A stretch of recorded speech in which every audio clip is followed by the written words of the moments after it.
Halo teman-teman, kita bertemu kembali di dalam channel YouTube saya, Januari Sihotang, sebuah channel YouTube yang fokus di bidang ilmu hukum, dunia kampus, dan juga dunia literasi. Kali ini kita masih tetap di dalam video pembelajaran hukum tata negara, dan kita sudah memasuki pertemuan atau bagian yang ke-9, dan tema kali ini adalah mengenai lembaga negara.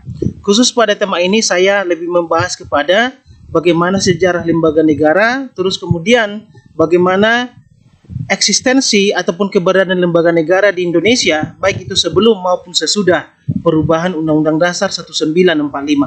Kita langsung saja teman-teman. Pertemuan ini akan kita mulai dengan istilah lembaga negara.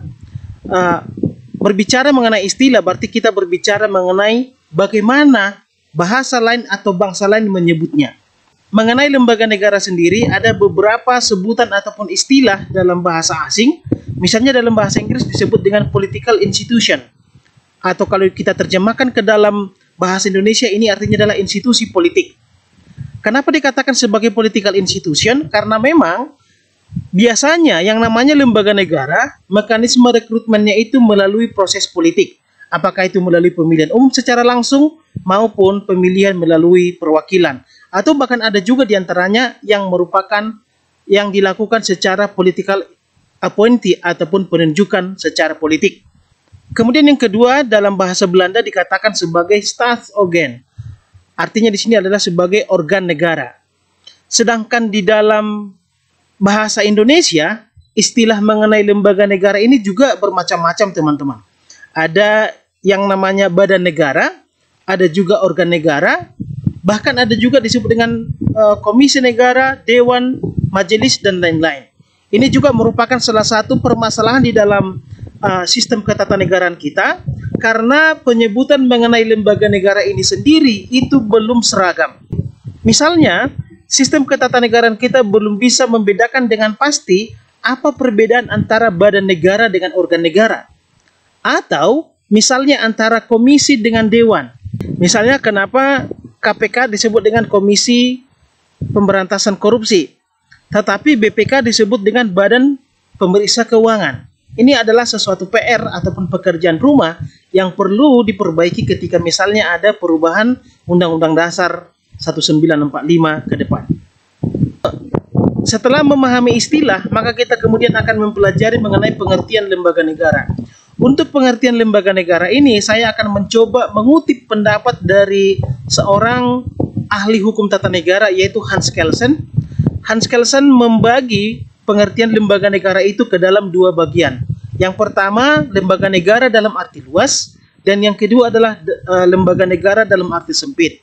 Jika kita berbicara lembaga negara dalam arti luas, ini maknanya bahwa setiap individu yang melakukan tindakan pembentukan hukum ataupun penerapan hukum itu sudah bisa dikatakan sebagai sebuah lembaga negara. Misalnya, ketika seorang polisi mengatur lalu lintas atau ketika seorang guru mengajar di kelas, itu adalah sebagai sebuah perwujudan lembaga negara karena dia melakukan penerapan hukum atau melaksanakan hukum. Atau kemudian ketika misalnya kepala desa membuat peraturan desa bersama dengan Badan Perwakilan Desa atau BPD, ini juga merupakan sebuah perwujudan daripada lembaga negara karena mereka melakukan yang namanya law creating ataupun pembentukan hukum. Itu dalam arti luas teman-teman. Sedangkan dalam arti sempit, Hans Kelsen melihat lembaga negara itu dalam mekanisme pembentukannya. Menurut Hans Kelsen bahwa lembaga negara itu adalah lembaga yang pembentukannya dilakukan melalui Undang-Undang Dasar, Undang-Undang, ataupun peraturan perundang-undangan yang berada di bawahnya. Berarti di sini sudah termasuk misalnya MPR, DPR, DPD, ataupun lembaga-lembaga lain yang dibentuk melalui Undang-Undang Dasar, ataupun misalnya KPK, kemudian Dewan Pers, dan lain-lain yang dibentuk melalui Undang-Undang. Bahkan ada diantaranya lembaga negara yang dibentuk melalui peraturan pemerintah ataupun melalui peraturan presiden. Misalnya ombudsman itu pada awalnya kan dibentuk melalui Perpres. Itu bisa dikakui sebagai sebuah lembaga negara. Selanjutnya kita akan melihat sejarah lembaga negara. Untuk membahas mengenai sejarah lembaga negara ini, saya akan mulai dulu dia dari sebuah siklus kenegaraan yang Anda pelajari di dalam ilmu negara, salah satu siklus kenegaraan yang paling terkenal adalah siklus Polybius. Dalam teorinya, Polybius mengatakan bahwa pembentukan sebuah negara itu dimulai dari sebuah monarki. Makna daripada monarki adalah bahwa kekuasaan di dalam satu negara itu ada di tangan satu orang. Biasanya itu adalah raja atau sultan. Kenapa seseorang itu bisa menjadi raja? Biasanya karena memang dia memiliki sesuatu yang lebih daripada yang lain. Artinya dia tidak seperti masyarakat kebanyakan. Misalnya bisa karena dia sakti, bisa karena dia memiliki kekuatan pengaruh, bisa karena memiliki kemampuan perang yang lebih baik dan lain-lain. Oleh karena itulah kemudian dia dipilih menjadi raja. Sebagaimana seorang manusia, semakin dia lama berkuasa, semakin besar kekuasaannya, maka akan ada nafsu-nafsu untuk menyelewengkan kekuasaan itu. Makanya dalam siklus Polybius, dari monarki dia akan beralih menjadi tirani, menjadi seorang raja yang jahat, raja yang sewenang-wenang. Oleh karena itulah, seorang ahli hukum yang bernama Lord Acton mengatakan bahwa power tends to corrupt, absolute power corrupt absolutely. Artinya bahwa kekuasaan itu akan cenderung disalahgunakan atau diselewengkan, dan kekuasaan yang absolut itu sudah pasti diselewengkan. Dalam perkembangan selanjutnya, untuk mencegah terjadinya kesewenang-wenangan, untuk mencegah terjadinya kekuasaan yang absolut yang berujung kepada kesewenang-wenangan, maka para pemikir kenegaraan merancang adanya distribusi ataupun pemisahan kekuasaan.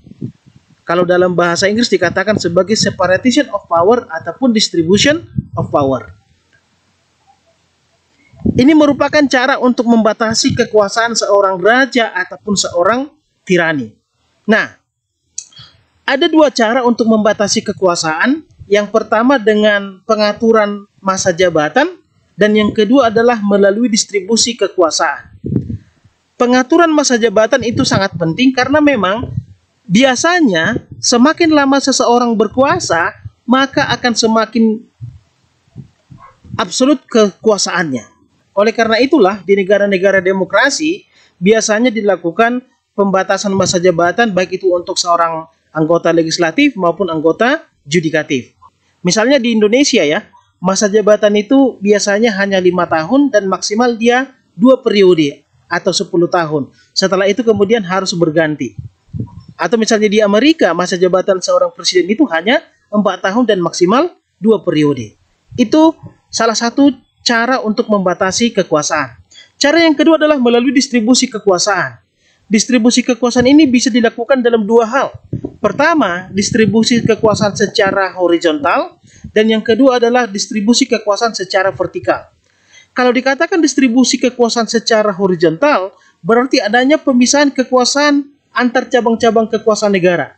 Jadi, biasanya teman-teman, kalau Anda pelajari dalam ilmu negara, kekuasaan di sebuah negara itu minimal dibagi atas 3. Ada kekuasaan eksekutif, ada kekuasaan legislatif, dan kekuasaan yudikatif.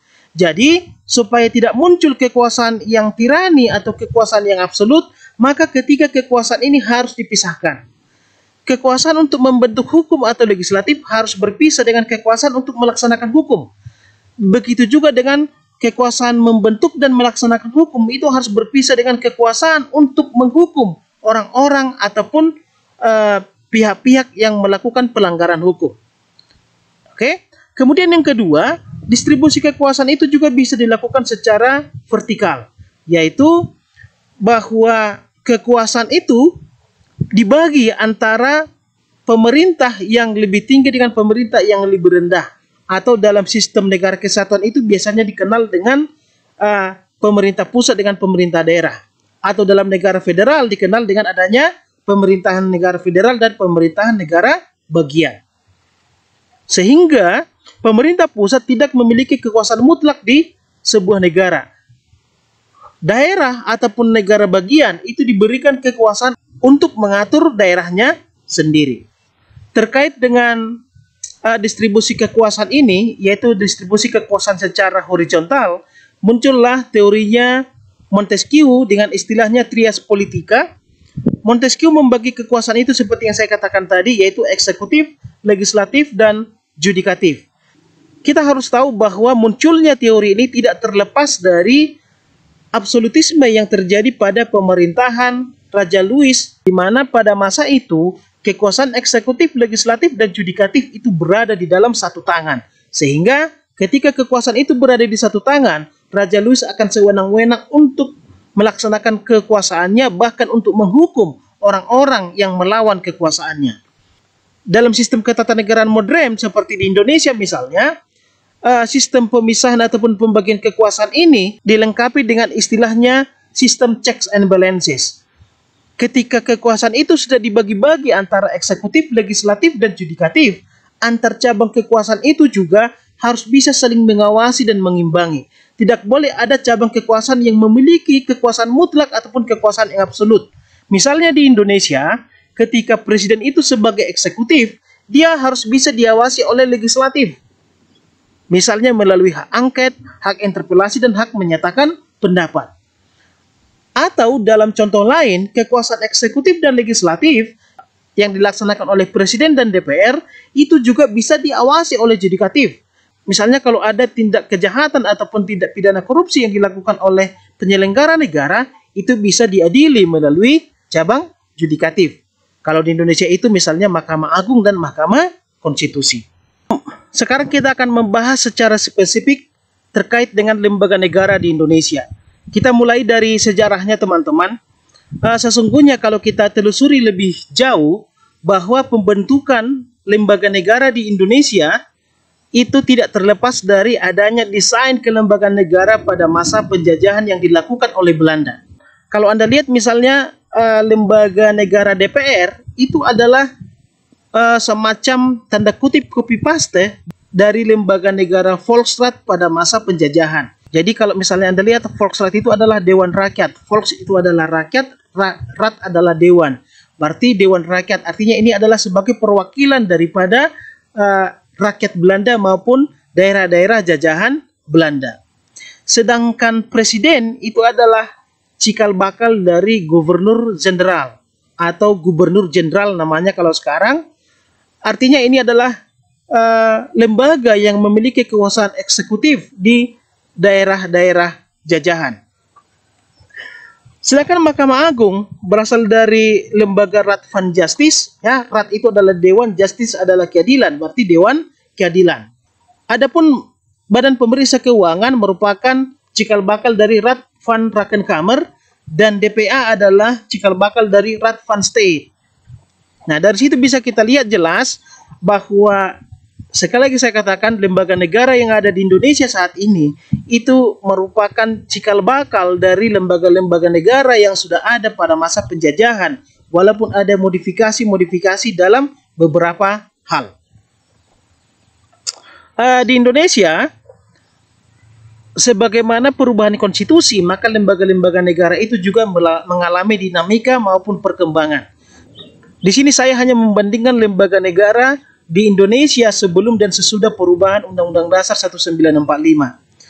Sebelum perubahan Undang-Undang Dasar 1945, lembaga negara di Indonesia itu hanya ada 6 ya yang diatur di dalam konstitusi, yaitu MPR, DPR, Presiden, Mahkamah Agung, BPK, dan DPA atau Dewan Pertimbangan Agung. Sesudah perubahan Undang-Undang Dasar, ada penghapusan dan penambahan lembaga negara. Nah, lembaga negara yang dihapuskan itu adalah Dewan Pertimbangan Agung, sedangkan lembaga negara yang ditambahkan atau dibentuk itu adalah Mahkamah Konstitusi, Dewan Perwakilan Daerah, dan Komisi Yudisial. Walaupun di luar ini sesungguhnya masih ada beberapa lembaga negara, walaupun tidak diatur secara eksplisit di dalam Undang-Undang Dasar 1945 setelah perubahan. Nah, jika kita lihat bahwa ada perbedaan mengenai susunan maupun hubungan antar lembaga negara di Indonesia sebelum dan sesudah perubahan Undang-Undang Dasar 1945. Sebelum perubahan misalnya MPR itu diangkat sebagai lembaga tertinggi negara. Makanya kemudian dia memiliki kekuasaan yang sangat luar biasa. Ini tidak terlepas dari desain pasal 1 ayat 2 Undang-Undang Dasar 1945 sebelum perubahan yang mengatakan bahwa kedaulatan berada di tangan rakyat dan dilaksanakan sepenuhnya oleh MPR. Oleh karena itulah, semua lembaga-lembaga negara termasuk presiden itu bertanggung jawab kepada MPR. Kemudian yang kedua, DPA itu dibentuk sebagai penasihat presiden. Sedangkan sesudah perubahan Undang-Undang Dasar 1945, beberapa cirinya adalah tidak mengenal lagi lembaga tertinggi negara. Artinya MPR yang sebelumnya menjadi lembaga tertinggi negara, setelah perubahan dia dihapuskan kedudukannya sebagai lembaga tertinggi negara, tetapi kedudukannya sama dengan lembaga negara lain. Ini tidak terlepas juga dengan perubahan pada pasal 1 ayat 2 Undang-Undang Dasar 1945 yang dulunya berbunyi kekuasaan kedaulatan berada di tangan rakyat dan dilaksanakan sepenuhnya oleh MPR, diubah menjadi kedaulatan berada di tangan rakyat dan dilaksanakan menurut ketentuan Undang-Undang Dasar.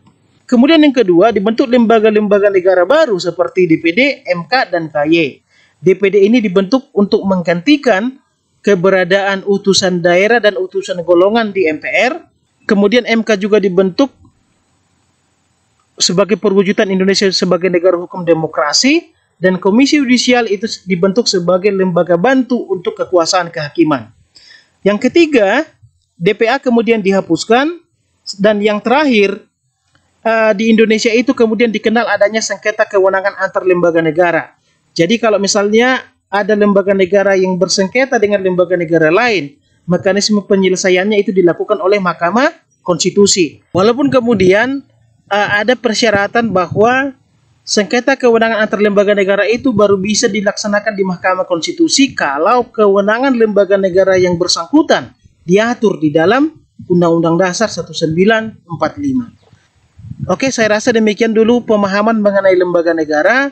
Kita bertemu kembali di video-video selanjutnya untuk mata kuliah Hukum Tata Negara. Oke, saya rasa demikian. Terima kasih.